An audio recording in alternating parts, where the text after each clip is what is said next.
A TV show dedicated to the AI, for the AI, by the AI.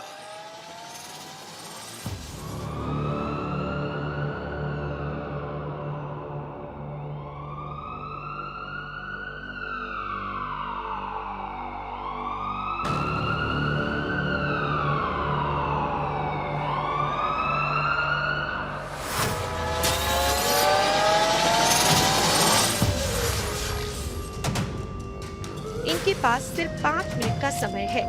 क्या आप इनकी digital copy order करना चाहते हैं? अगर हाँ, तो मैं इनकी पूरी मेमोरी को रीड कर लेती हूँ।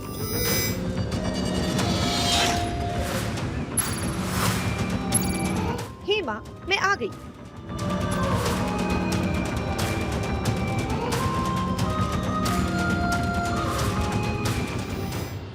क्या आने वाले समय में इंसान भी एआई होंगे?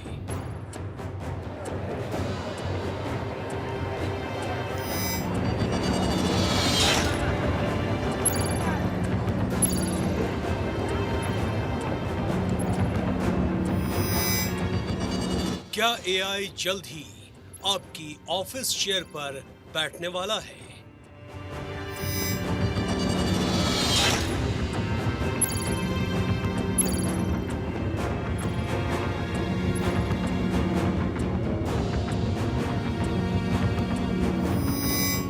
क्या 100 साल बाद दुनिया ऑटोमेशन पर चलेगी?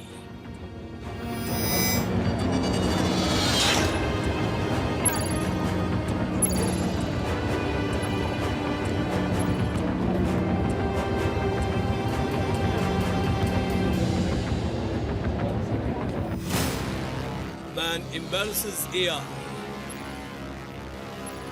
Man versus AI.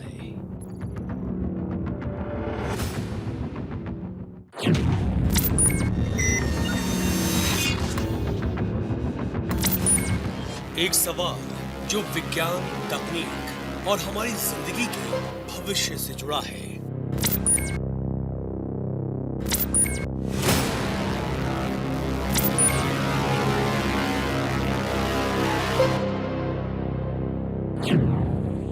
सवाल ये, क्या आने वाले समय में एआई ह्यूमनॉइड इंसानों के साथ रहने लगेंगे और क्या एआई कभी इंसानों जैसा व्यवहार भी करने लगेंगे?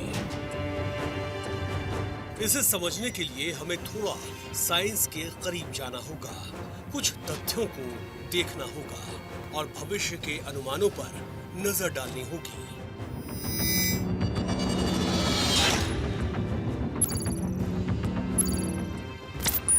आज की तारीख में एआई और ह्यूमनॉइड रोबोट्स का विकास इतनी तेजी से हो रहा है कि ये सवाल अब सपना नहीं बल्कि हकीकत के करीब लगने लगा है। अगर हम आंकड़ों की बात करें तो ग्लोबल मार्केट इनसाइट्स की रिपोर्ट के मुताबिक ह्यूमनॉइड रोबोट्स का बाजार साल 2023 में करीब 1.5 बिलियन डॉलर का था और 2032 तक इसके 13 बिलियन डॉलर तक पहुंचने का अनुमान है। यानी अगले 7-8 सालों में ये इंडस्ट्री 10 गुना बढ़ सकती है। इसका मतलब साफ है, ह्यूमनॉइड रोबोट्स हमारे घरों, ऑफिसेज और समाज में आने की तैयारी कर रहे हैं। आने वाले 100 सालों में क्या, आने वाले आप समझिए कि करीब 5 साल में ही हाउस हेल्प रोबोट्स बहुत कॉमन हो जाएंगे। अगर आप देखें टेस्ला का ऑप्टिमस रोबोट वो इसी साल के एंड तक बिक्री के लिए शुरू हो जाएगा और उसका जनरेशन तो अब काफी सारे कॉम्प्लेक्स काम कर लेता है, जैसे कि अंडे से ऑमलेट बनाना और पानी ले आना और कई तरह की इस तरह की चीजें। इसके अलावा कई और रोबोट हैं जैसे रूम्बा और स्कूबा आई रोबोट के, जो कि घर में झाड़ू पोछा काम कर सकते हैं। बट एक पर्टिकुलर हाउस हेल्प अगर आप कहें तो मैं कहूंगा कि आने वाले 5 साल में आप देखिएगा कि बहुत कॉमन चीज हो जाएगी हमारे घर में हाउस हेल्प की जरूरत।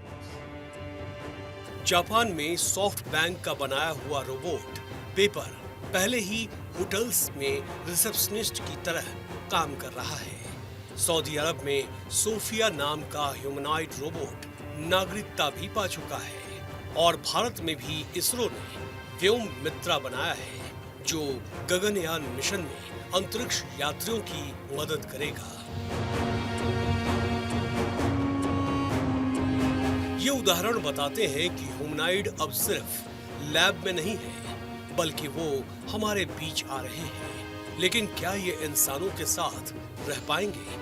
विशेषज्ञों का कहना है कि अगले 20-25 सालों में ऐसा टेस्ला के सीईओ एलन मस्क ने अपने ऑप्टिमस ह्यूमनॉइड रोबोट के बारे में कहा है कि ये साल 2030 तक घरों में काम करने लगेगा। खाना बनाना, सफाई करना, बच्चों की देखभाल करना। अगर ऐसा हुआ तो 2050 तक हर घर में ह्यूमनॉइड होना आम बात हो सकती है। जैसे आज हमारे पास स्मार्टफोन है। अब आते हैं अपने दूसरे सवाल पर। क्या एआई इंसानों जैसा व्यवहार करने लगेंगे? मतलब क्या एआई रोबोट भी इंसानों की तरह हंस सकेंगे? वो भी दुख महसूस कर सकेंगे? वो गुस्सा करना सीख जाएंगे? अभी जो एआई हमारे पास है वो नैरो एआई है, यानी ये खास कामों में माहिर है। जैसे गूगल मैप्स आपको रास्ता बताता है या सिरी आपकी बात सुनकर जवाब दे देती है। लेकिन इंसानों जैसा व्यवहार करने के लिए जनरल एआई चाहिए, जो हर जगह हर तरह की समझ और भावनाएं रख सके। इसे स्ट्रॉन्ग एआई भी कहते हैं। लेकिन क्या ऐसा मुमकिन है? मशहूर वैज्ञानिक स्टीफन हॉकिंस ने चेतावनी दी थी कि अगर एआई इंसानों से ज्यादा समझदार हो गया तो वो हमारे लिए खतरा बन सकता है। वहीं गूगल के इंजीनियर रहे रे कुर्जवील का मानना है कि 2045 तक सिंगुलैरिटी आएगी, यानी एआई इंसानों से ज्यादा बुद्धिमान हो जाएगा। चैट जीपीटी जैसे मॉडल्स आज 175 बिलियन पैरामीटर्स पर काम करते हैं और हर साल ये दुगने हो रहे हैं। अगर ऐसा ही चलता रहा तो साल 2035 तक एआई के पास इतनी प्रोसेसिंग पावर होगी कि वो इंसानी दिमाग की नकल कर सकेंगे। लेकिन व्यवहार सिर्फ दिमाग से नहीं आता, उसके लिए भावनाएं, इरादे और आत्म चेतना चाहिए। क्या मशीन में आत्मा डाली जा सकती है? क्या ये कुछ सुना सुना सा लगता है? हमारे शो की शुरुआत में हमने आपको एक कहानी दिखाई थी, जहां एक माँ के सामने उनकी बेटी की सड़क दुर्घटना में मौत हो जाती है, लेकिन मरते समय एआई उनके ब्रेन से सारी मेमोरी को रीड कर लेता है और इसके साथ ही उस लड़की का नया वर्जन घर पर डिलीवर कर दिया जाता है। ये एक एआई रोबोट है जो उस जिंदा लड़की की तरह ही सोचती है, काम करती है, व्यवहार करती है, यानी वो मरने के बाद भी जिंदा है।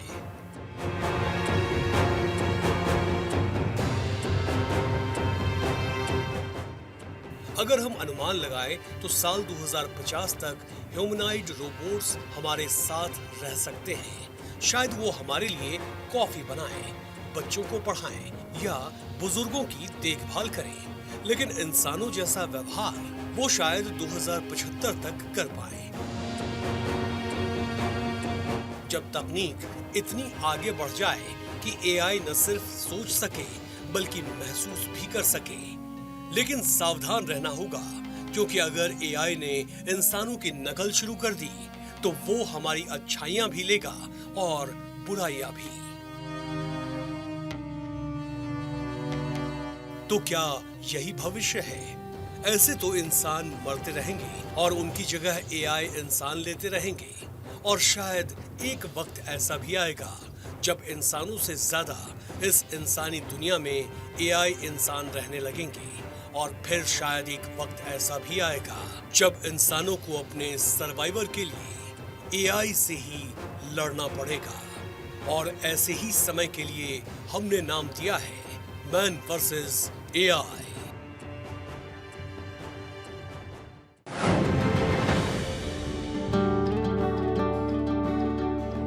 बीते कुछ समय से आपको तमाम सोशल मीडिया प्लेटफॉर्म पर लोगों की घिबली फोटोज देखने को मिल रही होगी।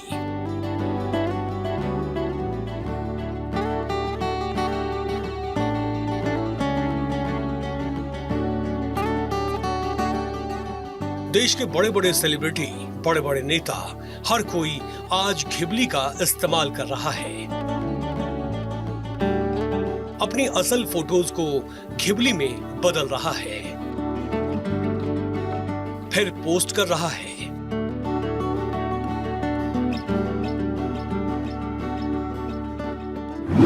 इस घिबली शब्द का कनेक्शन जापान से है।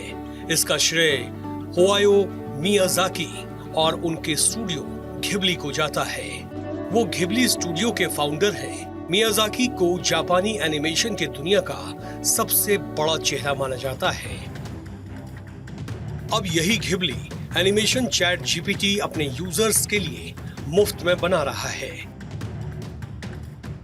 सोशल मीडिया पर ऐसी तस्वीरें और वीडियो खूब वायरल हो रहे हैं, जिनमें लोग अपनी यादों और फिल्मी सीन्स को घिबली स्टाइल में दिखा रहे हैं।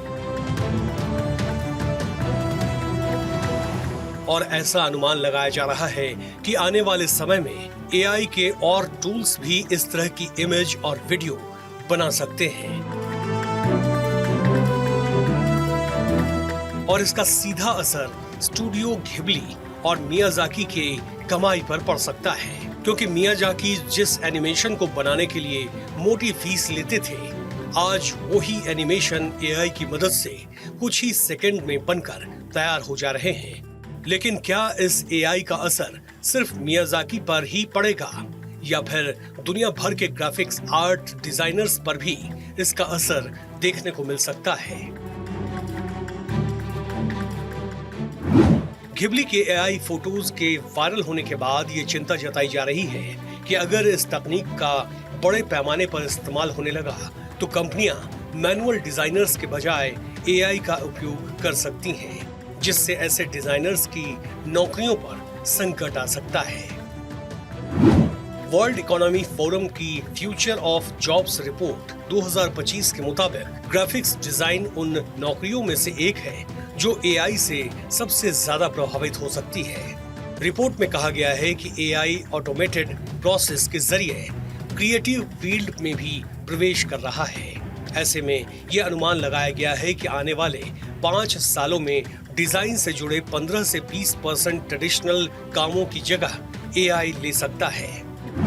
कैनवा जैसे प्लेटफॉर्म जो एआई संचालित फीचर्स जैसे मैजिक डिजाइन की सेवा देते हैं, इसने सितंबर 2021 तक 6 करोड़ से ज्यादा कंज्यूमर बेस हासिल किया है और ये संख्या अब और बढ़ चुकी होगी, जो बताती है कि नॉन प्रोफेशनल डिजाइनर्स भी अब एआई की मदद से डिजाइन बना रहे हैं, जिससे प्रोफेशनल डिजाइनर्स की मांग पर असर पड़ सकता है।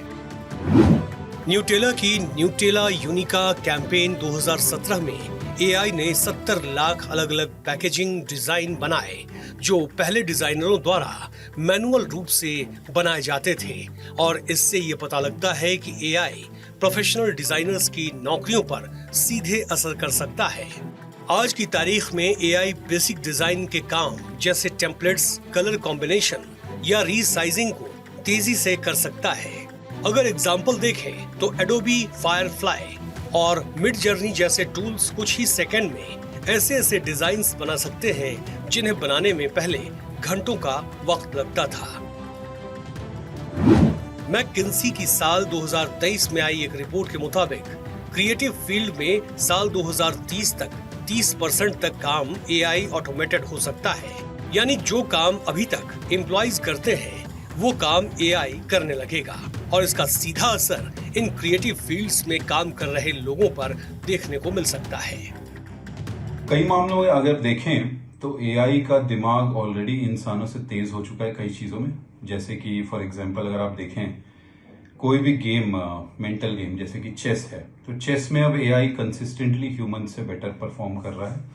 और इसी तरह के और भी जो मेंटल या बोर्ड गेम्स हैं जैसे गेम ऑफ गो है, उन सब में एआई कंसिस्टेंटली बीट कर रहा है इंसानों को। उसी तरह अगर आप देखें कि अगर बहुत बड़ी कैलकुलेशंस हैं, सिमुलेशन है, ये सारी चीजें एआई इन कंप्यूटिंग इंसानों से ऑलरेडी बेहतर कर रही हैं। और अब AI पोएम्स भी लिखने लगा है, पिक्चर्स भी जनरेट करने लगा है।